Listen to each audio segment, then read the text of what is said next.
All right, thank you everybody for grabbing a seat. When we put this event together, I came up with this crazy idea. And I started to think about the people that are in the room, and I started to think about what it is that we all do for a living. And I thought, you know, the lion's share of what we're going to talk about is either, in theory, the people that play the music or the people that promote the music. But I felt it needed to go back to the beginning, which is the people that make the music.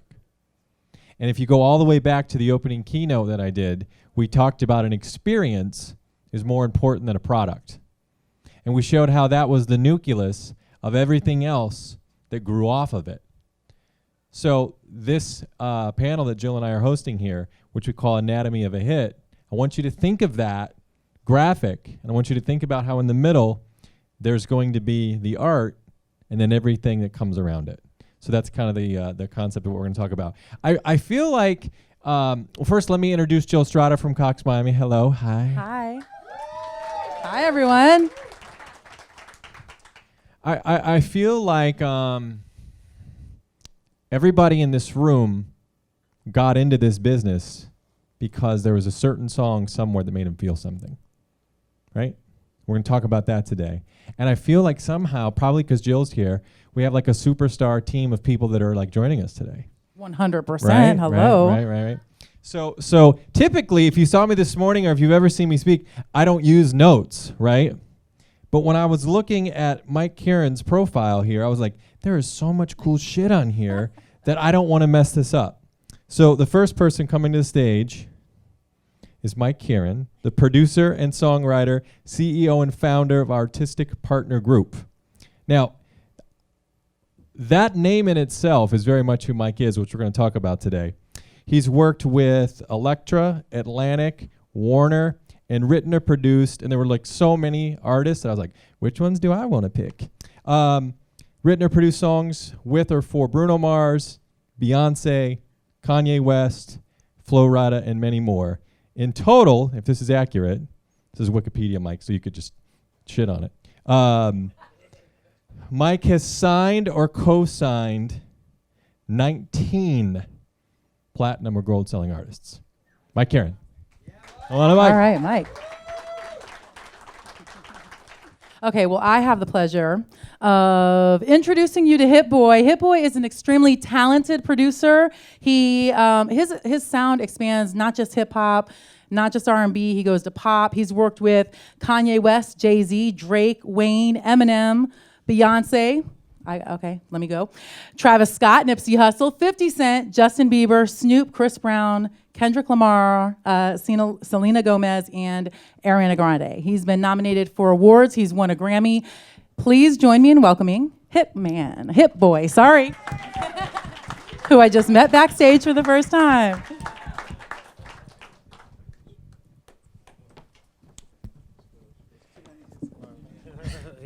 And because of the luxury and amazement that is technology, this is kind of full circle.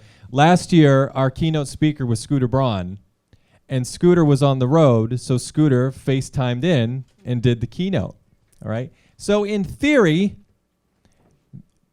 our next panelists are joining us from Amsterdam today, which I like to call Portland. I think it's sometime after 1 a.m. right now. These guys, you know, they were in my office, gosh, Tony, how long ago? 3 months ago, maybe? About 3 months ago. And they came in and they said, hey, we just want to play some music for you, sort of, you know, share our story with you. And we sat there on the couch and just hung out. And I was like, hey, you guys want to go on the air?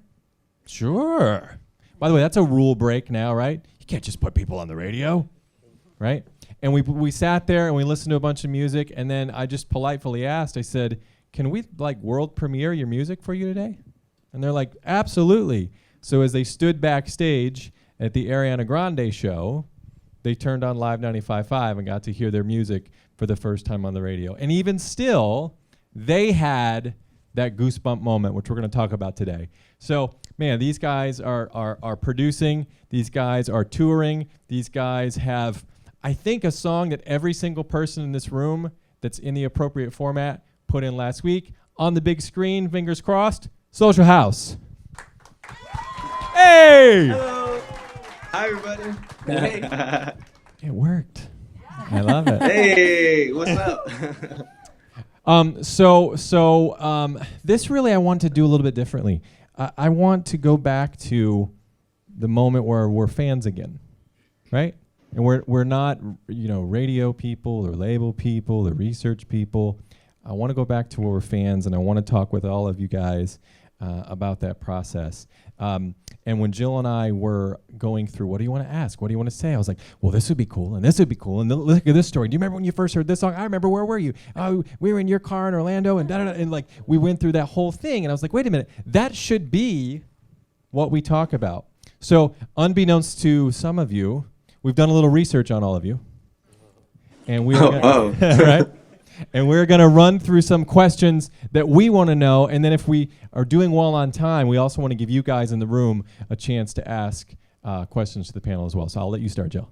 Okay, so yes, I totally geeked out. These guys, having everybody here on stage and on screen, what an amazing opportunity, right? So we're going to jump right in. I'm going to go into some of your stuff, Hit Boy, all right? When I'm looking into you, I just totally geeked out on pretty much just about everything. Watch the Throne, we'll start there. One of the things, first of all, if you'll talk about it, you had 6 artists that slept on the Paris beat, right? Yeah, I did. Okay, you want to tell us who?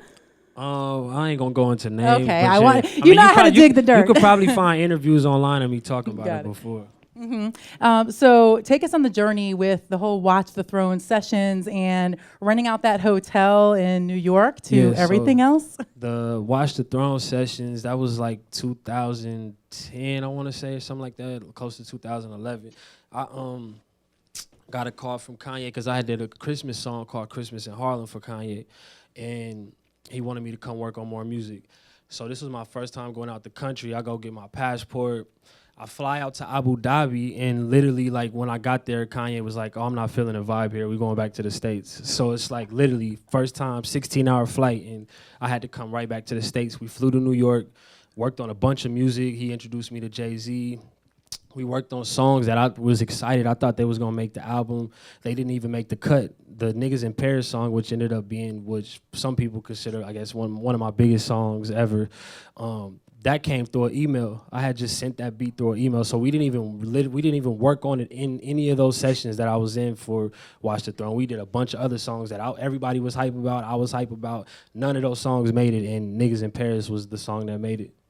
I just have to say, if we're going to talk about some fan stuff, you were in Paris when they performed the song, and you were the only person on the entire tour that was able to get on stage with them, and they performed. Besides Rihanna. Okay, well, we give Rihanna the pass, but you were the only other person besides Rihanna. Just tell us about that experience.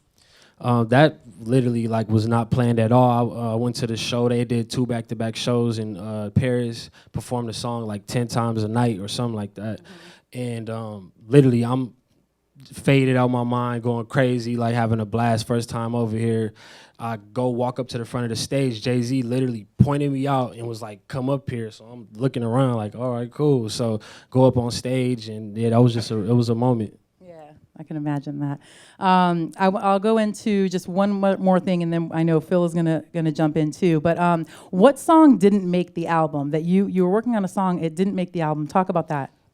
I don't really want to go into too much detail because you know how them guys, that's real lockdown, next level lockdown over there. So yeah, but we worked on a bunch of ideas. Okay. I want to ask the guys at Social House, just because they're gonna, they should be asleep right now. A question for you guys. When we were sitting in the office and we were going through the album, I asked Mikey and Scooter. I said, which one of you is going through a breakup? And which one of you's in a relationship? And they looked at me and they said, how did you know that? And I said, because I believe you. I believe you. When I heard the song, I could feel that. So tell us, guys, how much of the songs that you do for yourself, or the songs that you do for Ariana, or the songs that you would do for any other artist, how much of it comes from your personal experience? And is there ever a moment where you're like, hey, I'm uncomfortable sharing that, or it's going to be cathartic for me to share it? Well, how would you say? Yeah, I mean, I feel like most of the music that we make really comes from an actual place in us. We really try to pull from like our past experiences, present experiences, and really just sit down and be like, "Yo, bro, how you feel today? What you going through? What's on your mind?" Yeah, in most events, we do pull a lot from our regular day-to-day lives, or hopefully the artists that we're working with. We don't want there to be like an element of detachment in our music. We want the people who sing it firsthand to be immediately connected to what they're singing. And so hopefully there either is an element of reality or somebody you're really close to, you know, helping them tell their story too. Yeah. Have you had a moment where the two of you, because you guys do a lot of your stuff together, where one of you was like, this is absolutely fire, and the other one was like, this is absolutely trash? Has there ever been that moment where you guys look at each other and go, what are you thinking? All the time. All the time. Yeah. All the time. I mean, nobody's batting 1,000 out here. Nobody. And I feel like me and him are both like our hardest critics. So like I'll make something and be like, yo, I don't really even like this. And he'll be like, yo, you're crazy, bro. You're crazy. Or like vice versa. Like, stop tripping, bro. That joint's fire. Yeah, I'm never usually like, hey, Scooty, your stuff's trash and my stuff's hard. It's like, it's always, you know what I mean? I'll be like, man, is this cool? No, this is trash. I'm sorry. I ain't going. Let me turn this off. I love that. I love that. Mike, question for you, and this is something that I've always respected about Mike. And Mike has a podcast that I was listening to that made me go, you know what? I want him up here, and I want to hear his opinion. One of the things I really like about what you do is it feels like, even though it's you, it's not about you. In fact, I saw an Instagram post where Mike just put up the other day. He said, very rarely will I put these up, a rare plaque photo, right? Which I just thought, you know, this morning we talked about being human, and we talked about, you know, doing things for other people. And there was really no, you don't exude this braggadocio, and yet you've earned the right to do that. What makes you stay in that place, and how do you keep creating your art while kind of having that, you know, reserved demeanor that you have that I respect so much? Well, thank you so much. I started off as a DJ, and so, you know, back when I don't think DJing was particularly cool. The DJ was like in the back of the room, hidden, not on the pedestal. And it was, you know, you got to play music, share music, see the reactions, and it wasn't about you. So that was kind of what I grew up and was raised on. And then also I produced a lot actually by accident. I used to say that, you know, some people would come home and play video games, some people would golf, and I would just come home and make beats. And I'm you know, I got very lucky that I just I have a certain ear for it, but not really the talents. But by having done it and trying it, in which I try everything, I just kind of like every app I download, I try it, delete it, you know, move on. You just develop such an appreciation for really talented people, and you want them to get the spotlight and the attention and the recognition they deserve. And so you just naturally, you know, it's just hard. Our label artist partner, we don't have a logo, and I looked at when we relaunched Elektra in 2008, we broke Bruno, we broke Ed, we had a huge hit with CeeLo. We're on this roll, and I looked, and no one was really checking for Elektra. And I realized it was sort of the post the era of pulling out the record and seeing the logo or the CD. It was really all about, you know, cultural ambassadors and sounds and movements, and it shifted back to the artist. And so even more reason it took, you know, another step back into making sure that we weren't competing with artists for attention, that the artists were getting the recognition they deserve. And when you hear, like, you know, you hear Hit Boy's music and you just hear this a year, you know, ahead of the zeitgeist, and the sort of braveness and the creativity. And the best I could do was kind of something that sounded like something I heard before. You know, that was cool. By the way, I heard you emailed that record, that email, so you're not living that down. When you're like, send the artist over, I'm like, you can email a hit. I know you can. So yeah, so that's where that came for, and yeah, now we're really trying to put not only the artists in the spotlight, the songwriters in the spotlight, and their companies in the spotlight, because there's so much that they can do with those brands now that, you know, that major labels or labels in general that are sort of across multiple genres and demographics can't really do. So you said something interesting. You said there was a point where being the DJ kind of wasn't cool yet, right? And there was a time where, unless you were a music nerd, you didn't really know who the producer was.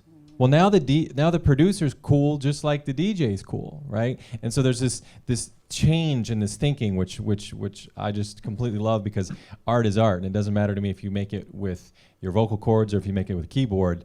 It's still art, and so I think it's really cool that everybody's doing that. I have a question for all three of you, or to all three of our panelists, technically. What's the one song that was the biggest surprise for you, where you're like, yeah, it's good, I like it, like I'm glad we made it, and then you're like, oh man, I did not see that coming. We'll start with the guys at Social House. What was the song that surprised you, that you were a part of, that got bigger than you ever imagined? As weird as it is, we don't really think about if a song's gonna be big or not, like at all, really. We just kind of like hope that by the end of the session, or like before it goes out to the public, that we just kind of enjoy it, or at least we've tried to paint the picture that we had planned to. You know what I mean? It's not like, I really don't picture like it's success, because it's art, and people will receive art however they receive art or not. And so like, I don't know, we just kind of want to paint, and if somebody likes the painting, then that's really cool. But I will say, he's like all of them. But by the way, not like Magic in the Hamptons definitely had a pretty amazing reaction. That was like our first single we had ever put out. I guess we were kind of looking at it somewhat pessimistically, but it kind of like really surprised us. Going gold on our first single was like, whoa. That's pretty cool. Yeah. That's pretty cool. what about you, Hit Boy? What's the one where you? I come from pretty much the same perspective. Like my like number one joy is like making something and getting in the car and being able to play it, and I'm riding home to it. I'm like, this shit is fire. So it's like, if somebody like it beyond that, then I really won. You feel me? So I feel like every beat, every song, I'm literally sitting down creating it from the heart, really trying to think forward and, you know, put something out there that people haven't really necessarily heard in that type of way. And if people embrace it, you know, that's a real blessing. So I feel like, you know, the payoff for me is just being able to play it and enjoy myself, and from there, it's just a plus. Mike? You know, I feel like most of the biggest hits we have are ones that I think I'm like, people are going to really like this. Like, you know, it's like early adopters are going to be into it, and it's just going to get a pulse. And I never imagined those records going number one.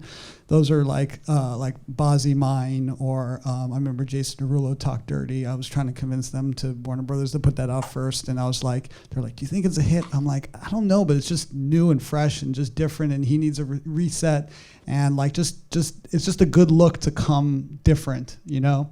And a lot of those records, I think Wiz Khalifa, Black and Yellow was one of those records. No one at the label was like, that's a number one record, you know. But it was just like, and even I remember I learned that on our first lesson on one of my earlier signings, T.I. When I met him, he had this song called Rubber Band Man, and it literally mentioned two guns in the chorus. And I just was just like, this is a great record. I don't know if it'll do anything, but it's just great. And it became like probably the record that was the most significant from his first album, way bigger than I could have ever imagined. A song with that kind of lyric getting. So and in this era, I'm just like leaning in on those kind of records. I think Ava Max Sweet But Psycho this year was like, you know, it was not the sound. It was, and it was just like, somebody's going to like this. And then those are remarkably sometimes are the biggest ones. Yo, hold up. If it's like that, Mike, I need you to send me all your OK songs, everything you got on deck. That's just cool. we'll take it, see what happens with it. He said no comment. No, I'm just joking. Thumbs up from Mike. So I guess to counter that, just quickly, because I'm curious, what song is there that you guys, it's the underrated, like the slept on song that you're like, this song it could even not be yours, but if it's yours, I'd like it to be. What is that song? What's the one that you're like, this is underrated, but this shit is hot? Man, for me, it's a song I produced for Rihanna a minute ago called Watch and Learn. Like, like before, it was kind of like before everybody even hit that little Caribbean reggae wave. Like I gave her one of those pop leaning but still reggae vibes. I just thought it should have been a bigger song for sure. You know, I would just say like it's really remarkable, and I'm hoping, and I think this is going to change the whole wave. But I liked so much of Lizzo's music, and it was just like, you know, I mean, since 2016, she had great records, and it just wasn't the time, and the right things had to line up. And the reason why I bring it up is because you're watching people go back to songs from 2017, 2016. There's a song I saw pop off the other day that was even older than that. It was at least 5 years old. And and it raised the question, are we going to ever get to that point where songs where we're going to forget about, I mean, we're already starting to forget about how a genre is labeled, like what genre Billie Eilish is or what genre anything is. But are we going to start forgetting about when a release date is? And a song that's, you know, 6 months old, 2 years old, or 5 years old, especially when you have there's 40,000 songs coming out a day. And it's something like, I just read 500,000 hours of content being put up on YouTube every 60 seconds. Ooh. It's just so much insane. There's no way we're going to possibly catch everything the moment it happens in a you know, finite window. And are we just going to be completely open? And sometimes, you know, people are too ahead on music. They're just so far advanced that it takes the public or like a media opportunity or you know, their official video sucked. And it took somebody 2 years later doing something way more innovative to create the visual that make people like fully understand it, you know? So I was looking, I think it was Timbaland's Instagram, and he named the 50 greatest producers to him. Hit Boy, I saw you on there. That wasn't his list, though. That wasn't his list. What's the story on that? He said it needs to be reevaluated. He just posted it and said he asked people thoughts on it. So if you guys made your list, and everybody had to put 2 on there, you know, who would those be for each of you? Two best producers for you. That's insanely. I know. Like I can't do it. I'm gonna let you go first. Well, I looked at it quickly, and that's exactly who I thought, because I saw a few people in there. I was like, whoa, it wasn't you were good on there, but and I started looking, and they had Quincy Jones, and then I started looking, and there was none of the Philly soul guys, you know, like, and then there was Curtis Mayfield wasn't on there, and there's so much he did, and there's a lot, but it was a good. It's like you need those conversation starters. It was a good conversation starter, for sure. What about you guys in Amsterdam? I know that marijuana is legal there. Are you hearing me okay? No, we're just working on ideas. Like, for real, we're so boring. We're just like, hey, hold on, let me put my headphones down so we can take this FaceTime. Mike, you brought up Ava Max. I read an interesting article about Ava Max where it was talking about songs that start as global songs that then become songs in the United States. What is the thinking behind that and the strategy behind that? And you know, I think when we look at, let's say, Spotify's global viral chart, we see all these songs that we've never heard in the States. And did you guys have an approach with that when you went about that? Yeah, so one of the coolest things about the music business, where I thought the U.S. had such an advantage, was the way radio is set up, that it's not national radio. And the way I would explain to people in the business, I'd say you'd come to L.A. and New York, and they would, with a new artist, and they would just not take your call. And then you'd go to like San Francisco and Boston, and they would make an excuse, and then you'd go to, you know, the hometown of the artist. You'd go to a Fresno, or you go to some small market, and if the artist, if they gave it a chance, then it could succeed. You could prove that, and then you can go back to San Francisco and Boston and spread the story. And so that was really a U.S. thing, but now it's really like a worldwide thing, which is, you know, it's like a lot to fathom. It's a lot of work, but it provides just so many more opportunities if you just really get shut out, or if just timing culturally is like people are a little bit more open to certain style of music, or there's certain more niche subgenre fandom that's happening, and that's incredible. It is what and I see a lot of great programmers are doing that. They're just paying attention to other things. And there's a saying, somebody said that you know, second mouse gets the cheese. You know, the first one gets caught in the trap. So it's like it's you know, there was MP3.com before iTunes, a lot of things. So you know, all that looking and pulling from this entire world is just a huge opportunity, and I love it. It just gives us more chances to prove something. Hit Boy, sometimes when I think of producers in a studio with an artist, I kind of equate it to like a trainer, right? Where you know that person in that booth is capable of more, right? And you're sitting there and you're like, I need to push them. I need to bring out their greatness. How do you do that? What's your process like and do that for them? I just most of the artists I work with, I got a pretty good relationship with. So yeah, I just kind of try to push people as much as I can, like and do it like more in like not like a tough type of way. Like I'm like kind of just trying to show them like, what if you try it this way or try it this way? Just opening their mind up to different ways of thinking. I'm going to jump in really quick. Some of the theme that is of this conference is, connection and leadership. There's a lot of leaders in this team, and you guys are leaders in, in your own right and in a different way. What have you, I guess, how have you grown in your career? And then at what point was your aha? We talked about the bamboo and shedding some of your past to grow into who you are today. I guess more of the human part of, and not necessarily the art part, but for you guys, all three, specifically, when did you realize and when did you have to shed, and then how did you grow from that? Man, I want to go back to the Niggas in Paris song, because after we made that, and seeing Jay-Z and Kanye performing 10 times a night and 20,000 people going crazy, you think that every song you do is supposed to be that. And I start thinking like I was a failure if it wasn't that every song. So just I just had to really like understand like it's about making music you love and just letting it flow and letting it be what it's gonna be. Like you can't really have expectations. You just got to do your best and let it rock. For the guys in Social House, as you're on stage, did you have a show tonight? No, we didn't. It was last night. It was last night. When you're on stage, and you're making those connections with people in the audience, has there been a time where you go, wow, something that came from my heart moved this person to this level? Absolutely. Like seeing people singing songs that we really wrote from like our real life experiences and things that we were going through. And like seeing people identify with that and really like, rally to that is kind of insane to us. Like, whoa.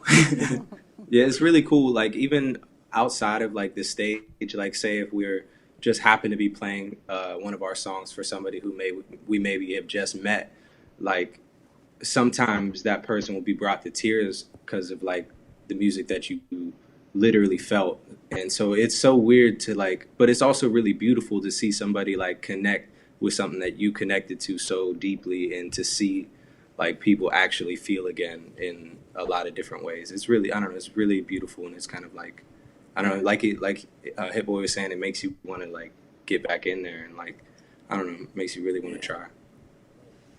Hit Boy, I got an email last night from Dominique, and it said, can you help us find a studio tonight? Right?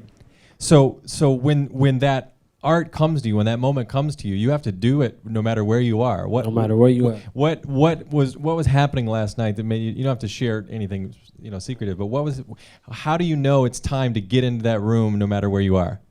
That's just how I'm feeling at all times. Like if I could be working right now, like I'll probably be making beats, you feel me? But it's an honor talking to y'all too, but like I just love making music, so I would be doing that all the time.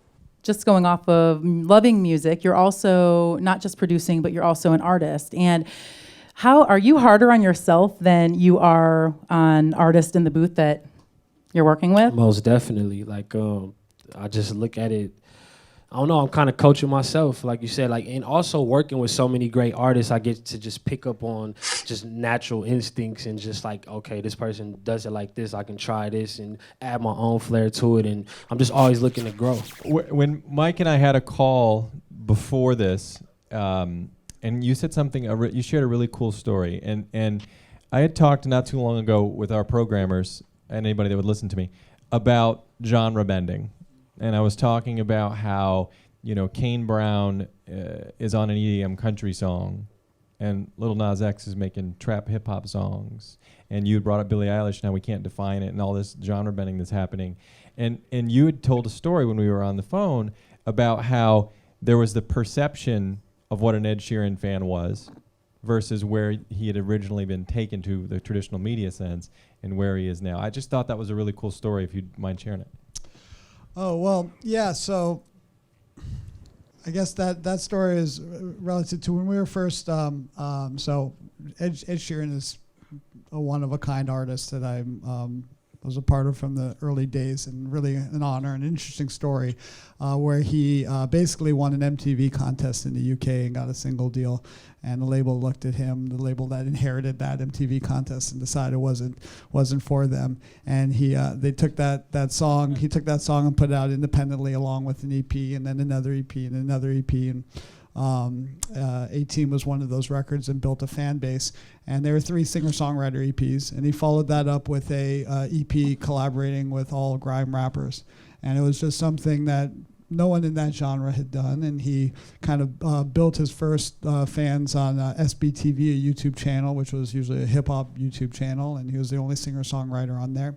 And so when we started marketing him in the U.S., it was, you heard a guy with a guitar who played solo, and this is AAA, Hot AC, but the culture that was coming across the seas and that breaking those boundaries and his sort of circles led to like a young teen fan base, and those were just 2 completely different audiences that didn't speak to each other and had different challenges and different styles to approach, and took a lot of his time, and of course him going back and forth from Europe as well, and ultimately, like, you look at where Ed Sheeran wound up, and he wound up with all of those fan bases. So ultimately, it wasn't that he was mismarketed; it's just that his actual appeal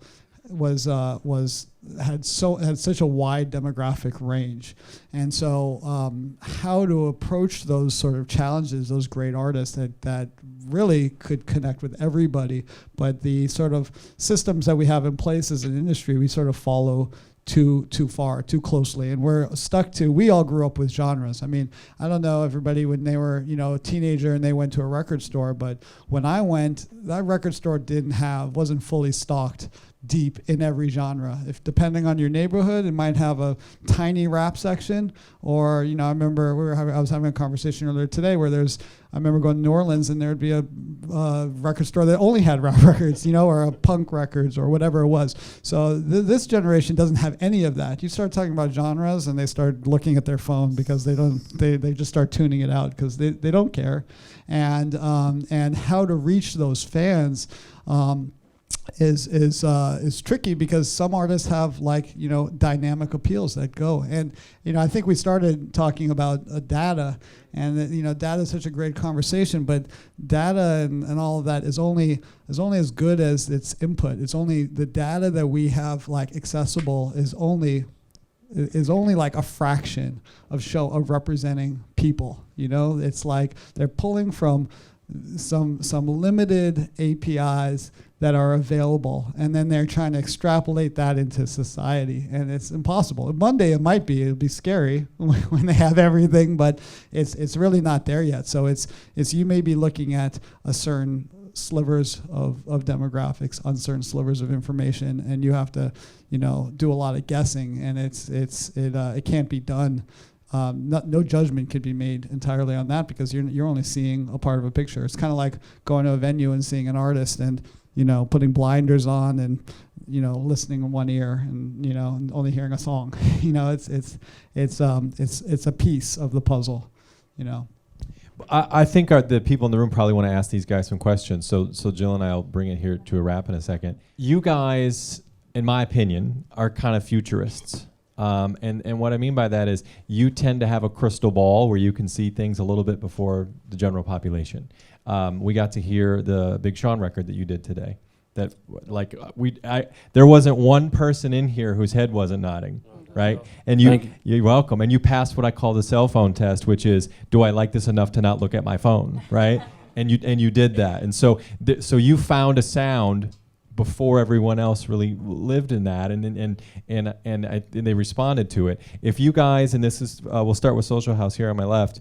What do you guys think is the next sort of sound or sounds that are maybe not necessarily mainstream popular, but the sounds that inspire you or that you find interesting? I mean, I feel like we listen to so much different stuff. That's like really a hard question to answer. Yeah. We're like all over the place. Yeah, for us, it's like, hey, it's Wednesday, so country, or like, you know what I mean? Or it's like, hey, it's Thursday, I feel like going out. You know what I mean? I guess it's just based off of like our emotions at the moment. Like, it's not necessarily like a sound, but a feeling. I think we try to attack feelings before other people have talked about them. I like that. Hey, boy. I kind of go forward by going backwards. Like I listen to, old music that inspired me growing up. It could be gospel, like the Winans. It could be James Taylor. Like I like his greatest hits album. Like, you feel me? And it's like totally not really what I do, but it sounds good. It feels good. So I just kind of draw inspiration from all types of music. Mike.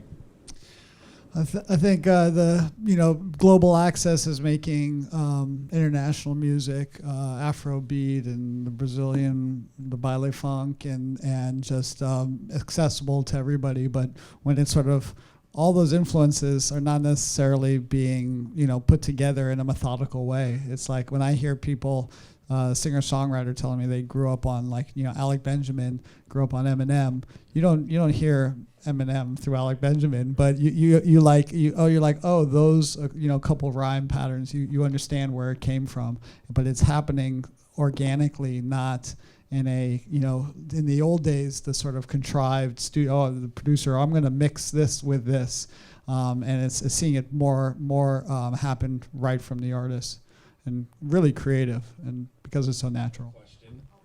Oh, Mikey and Scooty, what up? It's Huggy. Hey, what's up? Yeah, good, Scooty. man? Hey, I just have one question. First of all, I'm proud of both you guys. I'm glad you're still sticking it out with Ariana Grande. I know how much you guys don't like working with her.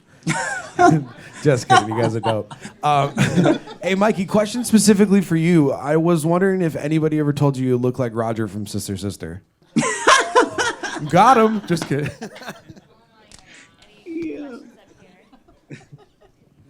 Danny. Mike, my name is Danny from KUPL here in Portland, Alpha Media. You said a while ago, you exploded my head. Did I hear you correctly say that 40,000 songs a day come out, or was it 4,000 songs a day? 40,000. And how is that chosen? Like through Spotify, Amazon, iTunes? I mean, that's astronomical all number. DSPs. You now have probably 100 plus aggregators, from DistroKid to TuneCore to CD Baby. There's United Masters, where they've just made it so that you can upload directly from iMessage. So all you have to do is text the song to yourself, and bloop, you put it right up. And I'll tell you a story. My son is 10. He's made some stuff on GarageBand, and he was asking me, let's do something on Ableton. So we finally made a song on Ableton, and he said, can we put it on Apple Music? I said, I mean, let's just do YouTube. It's easier. And he's like, why can't we put it on Apple Music? I said, what are you gonna put it under? What artist name? He said, DJ Cucumber. And I said, and I was trying to come up with a reason why we couldn't do it, but I was like, actually, yeah, I guess we could, and that's, people are putting the first song they ever recorded on all the DSPs. I mean, there is so much noise, and there is cream that's rising to the top, but sometimes it's taking a lot longer than it used to be and appearing in unusual ways. Hey guys, I'm Ricky with PD with Moving 92.5 Top 40 in Seattle. And my question might be more for Hit Boy, but I wanted to ask a question about like the mood of a song.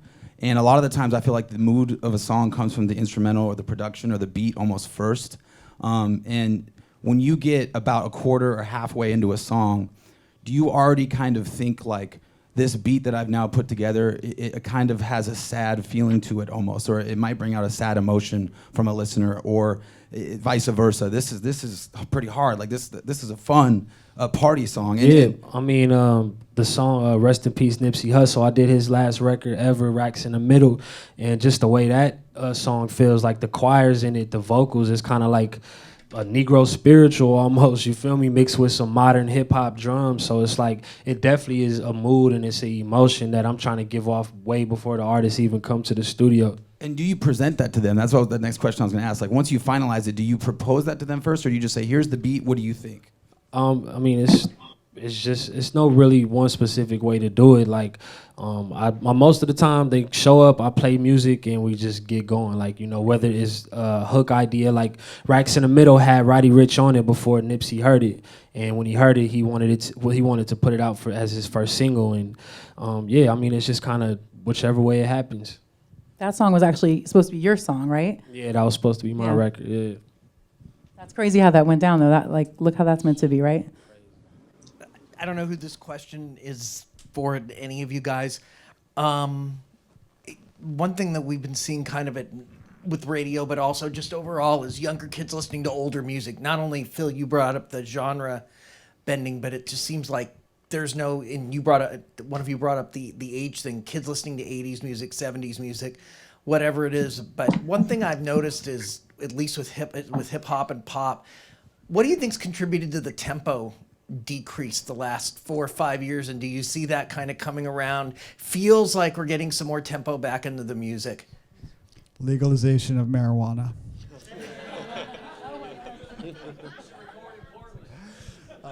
No, it's funny. I've been joking around. Most songs are written in the studio, and we have 5 studios. And you go to the studio, and it's definitely ashtrays, and there's a lot of couches. And I was one day my daughter was playing Spice Girls, and the first line is "What you really want," and I was like, no one is gonna write this if they're smoking weed and sitting on a couch. I was like, let's try one studio where we've removed couches, and you just have to stand and walk around the room and see if we get a different energy. But I think there's a couple of things. One, yes, you're seeing kids discover music in an unprecedented way. I think a lot of it has to do with YouTube and their access to it in that way, and the engine. And I think again, when we go back to data is so confusing because you're really not tracking, or not supposed to be tracking, under 13, and kids are in their parents' accounts. And whenever somebody says this is the demographic, I'm like, is it really? Because my daughter is on my wife's account, so that's skewing it all a different direction from what reality is. And let's hope they don't fix that and track 6-year-olds. And a lot of my artists don't realize how young their audience is. I'm around, I have a 7 and 10-year-old, so I see it all the time, and I'm shocked at some of the stuff they listen to. And I ask the artists who they think is listening to their music, and I try to educate them. But I miss the tempo. There's those waves though. There was 2008 to 2012 dance music came. Hip hop is just on such a creative explosion and innovation and braveness and originality, but it always does. History repeats itself, tempo-wise. What's up, guys? We've kind of touched on this in this forum a couple of times, but I want to go a little bit deeper and talk about the trust and the relationship that you guys have to build with artists that you're working for the first time. Like, I know everybody approaches it differently, but is there a story or an anecdote that you can share of working with an artist for the first time and the trust that you have to build to create something special? Yeah, working with Macy Gray for the first time was actually pretty insane, in that we hadn't necessarily met her prior to the session. We kind of met her while the session was going on, but like the energy in the room was all like real positive friend type, You want to like really be, what's the word I'm looking for? You really want to be attentive to, what's going on with them, as well as them being attentive to what's going on with you, and really just trying to find that middle ground and really having fun before the actual session even begins, for real. Like, it's important to get that wall down and be comfortable with them. Okay, this is for Hit Boy and for Mike. Earlier today, when you heard Greg talking, you heard Phil talking, a big theme, especially with the industry, is adjustments. And when I looked at both of y'all discographies and, having a background in music, a lot of your journey covers a place where music transformed for producing with outboard gear and a whole bunch of racks and MPCs and other things, and then all condensed to one machine. even though it simplifies everything, you still had to make the adjustments. How do you do that and still keep your creativity though? Because it's still a huge adjustment. I mean, it's programs, it's VSTs that, you know, mock old keyboards, and it's just ways to keep, you know, the integrity as far as that goes. But yeah, I mean, as far as like even with like recording with newer artists, like they move a lot faster. Working with Roddy Ricch, working with Juice WRLD, I did 5 songs on Juice WRLD's last album, and we did them within like a week type shit. We might have worked on 10 or 11. So it's like when I'm working when I used to have to lug around my Digi 03 and my Phantom X6 and my desktop with the screen, I used to have to take all this shit everywhere. Now it's just a laptop and a drive, and like artists, they loading up beats back to back and they just knocking them out. So that kind of like I had to, you know, progress into this point.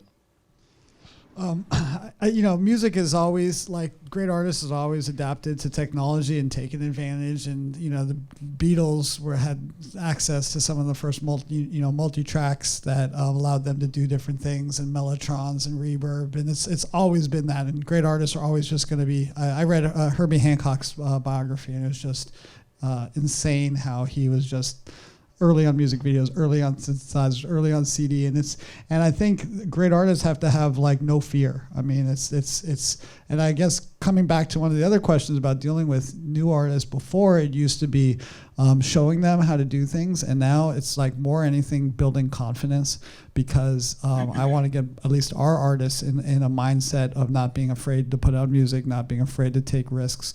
Nowadays, the cream rises to the top and the rest sink, and they can't be afraid to put things out. They can't be afraid to record, you know, a lot of songs, put their ideas down, and share a lot of, because quite frankly, there's no downside other than leaving songs on computers that no one ever hears, and your most innovative or groundbreaking song never, you know, reaching anybody. Well, thank you guys so much for this social house. Thank you for staying awake for us. Hit Boy, Got a question, Mike, Phil. Caren, Phil, me.